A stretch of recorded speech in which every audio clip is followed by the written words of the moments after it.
Assalamualaikum dan salam sejahtera. Saya Muhammad Nizam Yaakob, pelajar tahun 4, kos pengajian skrin, nombor matrik C17A0097. Hari ini saya akan membentangkan tentang PP saya yang bertajuk Analisis Patuh Syariah dalam filem 7 Petala Cinta 2012 berdasarkan garis panduan Jabatan Kemajuan Islam Malaysia bilangan 4 tahun 2015.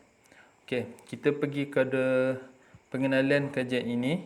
Kajian ini dijalankan bagi mengkaji patuh syariah dalam filem 7 Petala Cinta berdasarkan garis panduan Jabatan Kemajuan Islam Malaysia bilangan 4 tahun 2015. Di mana saya ingin mengkaji dan ingin mengetahui adakah filem 7 Petala Cinta ini mengikut garis panduan yang telah ditetapkan oleh Jabatan Kemajuan Islam Malaysia ataupun JAKIM ini.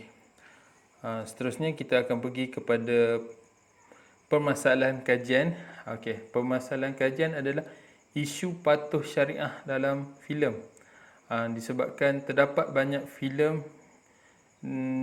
di luar kurang menekankan tentang isu patuh syariah berdasarkan garis panduan yang telah dikeluarkan oleh JAKIM. Kita pergi kepada persoalan kajian. Persoalan kajian yang pertama adalah, adakah filem 7 Petala Cinta menepati patuh syariah berdasarkan garis panduan JAKIM? Persoalan yang kedua, sejauh manakah ketepatan filem 7 Petala Cinta dalam patuh syariah berdasarkan garis panduan JAKIM? Persoalan yang ketiga, bagaimanakah patuh syariah berdasarkan garis panduan JAKIM dapat diaplikasikan dalam projek yang akan dibangunkan nanti. Seterusnya kita akan pergi kepada objektif kajian. Objektif kajian saya yang pertama adalah mengkaji filem 7 Petala Cinta dalam menepati patuh syariah berdasarkan garis panduan JAKIM. Objektif yang kedua, menganalisis ketepatan filem 7 Petala Cinta dalam patuh syariah berdasarkan garis panduan JAKIM. Yang ketiga adalah objektif dia mengaplikasikan patuh syariah yang berdasarkan garis panduan JAKIM dalam projek yang dibangunkan. Itu adalah persoalan kajian dan objektif kajian yang saya buat. Skop kajian. Skop kajian ini yang pertama tertumpu kepada patuh syariah berdasarkan garis panduan JAKIM. Yang kedua adalah tertumpu kepada filem 7 Petala Cinta saja. Kita pergi kepada kepentingan kajian.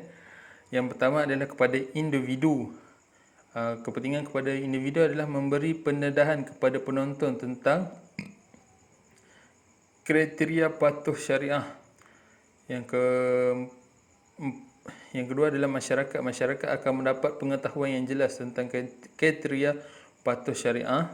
Kepada institusi boleh dijadikan sumber rujukan kepada negara, dapat membantu negara dalam menyampaikan maklumat tentang patuh syariah dalam filem. Kita masuk kepada bab 2. Pengenalan. Saya akan menerangkan maksud patuh syariah. Menurut Kamus Dewan, patuh syariah patuh merupakan adalah menurut perintah yang diturunkan dari pemerintahannya, manakala syariah pula adalah hukum ataupun undang-undang Islam. Patuh syariah adalah mematuhi undang-undang yang telah ditetapkan oleh agama Islam. Kita pergi kepada kajian lepas. Hajar bin Opey, filem berunsur dakwah dalam Malaysia, kajian dari aspek pematuhan syariah. Dalam kajian ini beliau menceritakan tentang kajian dari aspek pematuhan syariah.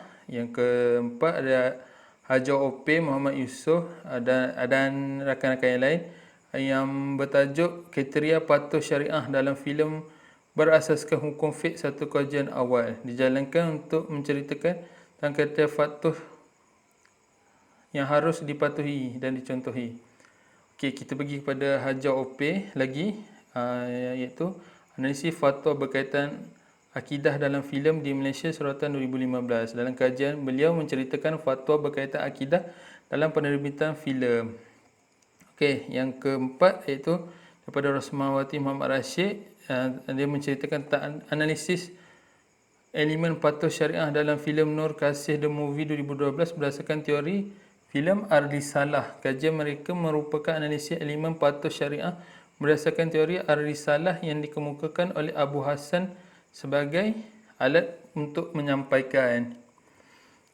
Memang tidak dapat dinafikan lagi, memang terdapat banyak kajian yang telah dilakukan oleh pengkaji terdahulu, namun kajian yang dilakukan ini adalah bagi mengkaji garis panduan yang ditetapkan oleh Lembaga Penapisan Filem Tujuh Petala Cinta.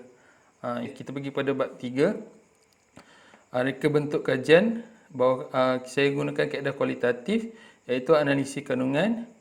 Analisis kandungan saya merujuk kepada filem, internet, ke perpustakaan dan artikel. Okey, itu saja pembentangan saya. Sekian, terima kasih.